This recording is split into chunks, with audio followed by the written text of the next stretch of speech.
Video పూర్తిగా చూడండి, ఎక్కడ మిమ్మల్ని డిసప్పాయింట్ చేయరు, చాలా చాలా బాగుంటుంది. నాకు సబ్స్క్రైబ్ చేయండి, మళ్ళీ అడుగుతున్నా, నేను సిగ్గు లేకుండా అడుగుతున్నా, నేను డబ్బులు అడుక్కోను. సబ్స్క్రైబ్ చేయండి చేయండి చేయండి. ఆంధ్ర రాష్ట్రంలో సాగిస్తున్నటువంటి అరాచక పాలన ఏం వాగుతున్నారా? నోటీస్ ఇచ్చి పంపించేయాలా? ఇది అరెస్టే ఇల్లీగల్ మేము వాదించినా కూడా అసలు ఇదంతా జరగడానికి కారణం ఈ దొంగ లంచా కొడుకే. పిచ్చివాడు ఎరా వచ్చావా? ఇవాళ కూడా రాకపోతే కనపట్లేదు అని పేపర్లో ఇద్దాం అనుకుంటున్నా. నువ్వు మీరంతా మత్తు ఇచ్చే ఒక పెద్ద నాయకుడు ఎన్ని పెళ్లిళ్ళు చేసుకున్నాడో మీకు తెలీదా? నువ్వు చాలా నీచంగా మాట్లాడావు. ఇంకంతకంటే తిట్టడానికి నా సభ్యత సంస్కారం అడ్డం పడుతున్నాయి కాబట్టి. నమ్మ బతుకు బురదలో పంది బతుకుతుంది, నువ్వు బతుకుతున్నావు ఎందుకు? ఎదవన్నారు ఎదవ. మహిళలు అవమానపరిచే వాళ్ళేమో మీకు గొప్ప నాయకులా? కొత్తగా మొలిసిన ఆతులు బలిసినేమ్రా నీకు. ఇలాంటి నీచులు ఎప్పుడు ఉంటానే ఉంటారు. వాళ్ళకు బుద్ధి ఉండాలి అట్లాంటి మాట్లాడటానికి. అర్థవంతంగా మాట్లాడండి, తప్పులేదు. కానీ పిచ్చివాడు అయితే ఓవర్ యాక్టింగ్ లాపేయి. లోపలున్న మగడివి నువ్వు ఒక్కడవే, అది కనిపెట్టారనుకో నీ పెట్టె పగిలిపోద్ది. నువ్వు పిచ్చివాడు అయితే నీకే నష్టం. మీ ఇంట్లో ఆడవాళ్ళు లేరా? మీకేమి అక్కలు చెల్లెళ్ళు లేరా? ఏం మాట్లాడతావు? అటు అనవసరమైన విషయాల్లోకి వెళ్ళి మీరు మహిళలను అవమానపరిస్తే ఒప్పుకునేది లేదు. ప్లీజ్ నీకు దండం పెడతాను ఆపరా. నేనైతే ఈ ఆవిడ విషయంలోనే కదా, ఎవరి విషయంలో సరే నేను పొరపాటును కూడా ఒప్పుకోను. పిచ్చివాడు మాక రాజు, నువ్వు ఎందుకు వచ్చావో అర్థమైంది. అట్లాంటి వ్యక్తిగత విషయాల్లోకి వెళ్ళమాకండి మిత్రమా. నాకు మీ మీద మీరెవరో నాకు తెలీదు. నువ్వు ఎవరువో నాకు తెలియదు, ఎవడు నాకు తెలియదు. నువ్వు మాట్లాడుకో. ఇక మరి 10 మందితో డాన్సులు చేసిన వాళ్ళు గొప్ప వాళ్ళ కింద లెక్కని లెక్కన. అవసరంగా మీరు అనేక విషయాలు బయట పెట్టించి మీరు గబ్బు పడతారు. జాతి రత్నాలు రా మీరు. జీవితం ఆవిడ ఇష్టం, నువ్వెవడు చెప్పడానికి? దుర్మార్గం. తర్వాత లంచ్ తర్వాత మమ్మల్ని ఆర్గ్యుమెంట్ చెప్పన్నాము, ఏదో చెప్పామనుకోండి, ఎక్కడున్నావో తెలియదు, ఎప్పుడు వస్తావో తెలియదు, సరే చూపిస్తాను. ఇదే ధర్మమా అని అడుగుతుండా? ఎలుగుబంటు ఎవరా నువ్వు? ఈ freedom of speech article 19A ఈ రాష్ట్రంలో పనిచేయటం లేదు. ఈ కోట్ ఏంటి, టీ షర్ట్ ఏంటి, ప్యాంట్ ఏంటి, టై ఏంటి? మా సాక్షి ఆఫీసులు ధ్వంసం చేస్తే నో కేస్. దీనికి ఎక్కడో ఒక దగ్గర ఫుల్ స్టాప్ పెట్టించాలా? దీనికి ఎక్కడో ఒక దగ్గర చరమగీతం పాడించాలని. నిన్ను నమ్మిపోతే హోటల్ పోయి చేపలు దింగి తిన్నావు. కోర్టులో వినిపిస్తాం, హైకోర్టులో వినిపిస్తాం, కాకపోతే సుప్రీంకోర్టులో కూడా వినిపిస్తాం. ఎర్రిపూక నా మొహం మీద ఏమైనా రాసున్నదా? వారు ఖండించలేదు, నవ్వుతున్నారు అని చెప్పారు. మేము కూడా ఏదో నవ్వుతుంటాము. ఇంకోసారి ఆ టై వేసి కనపడ్డా టైతో ఊరేసేస్తాను. ఈనాడులో కూడా చూశాను మొన్న.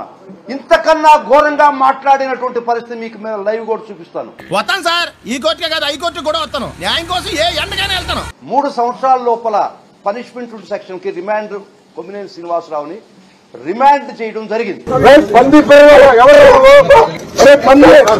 జగన్మోహన్ రెడ్డి గారు ఇచ్చినటువంటి మాకు స్ఫూర్తితో మేము ఇంత దూరం వచ్చి పోరాడడం.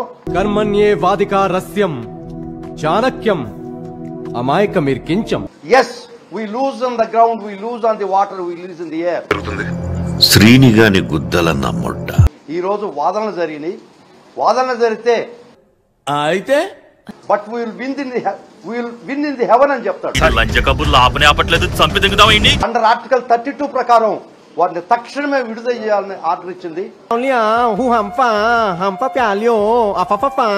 వేట చేసి బంధించి అప్లై కానటువంటి సెక్షన్లు పెట్టి ఎటు చూసినా కరప్షన్, పొల్యూషన్, పాపులేషన్, పిక్చరైజేషన్. 3 సంవత్సరాల లోపల పనిష్మెంట్ ఉండేది. మీరు ఎట్ట డిటెన్షన్ ఇస్తారు?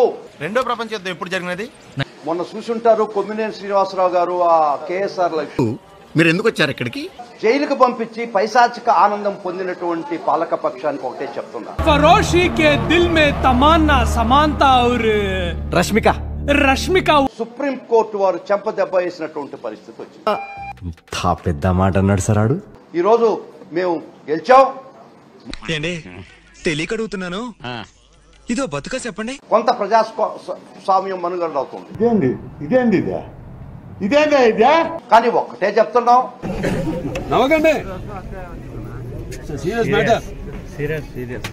ధర్మం న్యాయం ఖచ్చితంగా ఎక్కడో ఒక దగ్గర గెలుస్తుంది. నువ్వు చెప్పింది కరెక్టేరా, మన వాడి బుర్రలో అసలు ఏమీ లేదురా. ఒక్క మాట చెప్తున్నాను, నేల మీద ఓడిపోతున్నావు, గాలిలో ఓడిపోతున్నావు. మోహమేంద్ర మొడ్డలా వింటు ఇది ఎల్లకాలం జరగద్దా? న్యాయం కోసం చచ్చిపోవడానికి సిద్ధమే. వీరు తప్పించుకొని పోయేదానికి అవకాశం లేదు. జోగిపేట్ బీటెక్ టాపర్ సార్ నేను.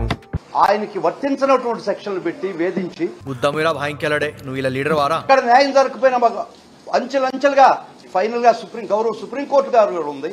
వీడు పెద్ద మెంటల్ గా ఉన్నాడే, చాలా విచిత్రంగా ఉన్నాడు. ఖచ్చితంగా గౌరవ సుప్రీంకోర్టు అడ్డు వేసింది. చాలా సంతోషం. అది చెప్పేది మీరు కాదండి, రుచిరాజు ప్రపంచ యాత్రికుడు. ఇది ప్రజాస్వామ్యంలో ఆర్టికల్ 19(1)A. ఏమే రాత్రి మిగిలిపోయినా ఫ్రిడ్జ్ లో పెట్టావు, కుక్కలు పడేసావు. కింద కోర్టులో న్యాయం జరగనటువంటి పరిస్థితి. గాలి తిరుగుళ్ళు మానేయండి మీరు కుర్ర కుక్కలో. కోర్టు వారి దృష్టికి కూడా తీసుకుపోయినాం. ఈ 420 పనులు ఆపేయండి. అరాచక పాలన మీరు చేస్తుంటే ఇది కేవలం ఆడి దగ్గర ఉన్న డొక్కు గారి కోసం, ఇంకా ఆడి బ్యాంక్ లో ఉన్న చిల్లర కోసమే కదా ఇదంతా చేసేది. ఒక్కొక్క దగ్గర ఓడిపోతున్నా కూడా తల అడ్డంగా ఊపుకో, ఊడిపోతుంది. సారీ, నేను ఇంకా పూర్తి చేయలేదు. చాలా సంతోషం. ఏమైందిరా? మీరు చట్ట ప్రకారం పోండి. అవును డాక్టర్ గారు, నిన్న ముసలాయన చెప్పిన బ్రహ్మవర్తం కూడా దాటిపోతుంది. ఇది ధర్మమా? ఒకసారి అర్థంలో చూసుకోరా బాబు, రాళ్ళు కొట్టుకునే వాళ్ళు ఎలా ఉన్నాం. జెంట్స్ ఉంటారు, అందులో సార్ వయసు పైబడిన వ్యక్తి. పాములు పట్టేవాడు పాము కాటికే పోయినట్టు కళా వైద్యుడు కళా వైద్యం వికటించి ఎందుకు వచ్చామంటున్నారు సార్? అసలు వీళ్ళు ఎందుకు వచ్చారు చెప్పండి. పొద్దునేంట్రా పకటేసాలు కట్టారు. ఒక్క నిమిషం మిత్రమా సత్యనారాయణ గారు. అరే సాయి, ఇప్పుడు నా పరిస్థితి ఏంట్రా? సామాజ వర్గమనా అన్నారు, శంకరాభరణం అయింది. మీరు ఎందుకో వచ్చారు? ఇవాళ రేపు కిడ్నాప్లు కూడా జరుగుతున్నాయి కదా. ఎందుకు ఆపుతున్నారు? రాత్రి 2 పెగ్గులు ఎక్కువ తాగిన గురువు గారు కింగ్ కి ఎలా? నేను పూర్తిగా మీకు కోఆపరేట్ చేయడానికి సిద్ధంగా ఉన్నా. రేయ్ పిల్లి బిత్తిరి మొహవాడా. పోలీసుల వేట మొదలైంది కృష్ణంరాజు కోసం. ఎవరు బాబు మీరు? కృష్ణంరాజు జగన్మోహన్ రెడ్డి గారికి సన్నిహితుడు. దరిద్రుడా, నీ వల్లే రా నా జీవితం మొత్తం నాశనం అయిపోయింది. మీరు సాక్షి ఛానల్ ని మూసివేస్తారా అని. నాకేమి కాదు, ఏ రూల్ నాకు కాగితం అనేది ఇవ్వాలి కదా. మడిసి గుద్దల పెట్టుకొని టైం కథం. కాగితం కింద ఇచ్చారని ఆ కాగితం ఇవ్వండి, నేను వచ్చేస్తాను. ఈ వెధవ నా కొడుకే ద్రోహి. నేనే మీతో రానా నేను చెప్పట్లేదు, దయచేసి మీరు ఏమనుకోకర్లా.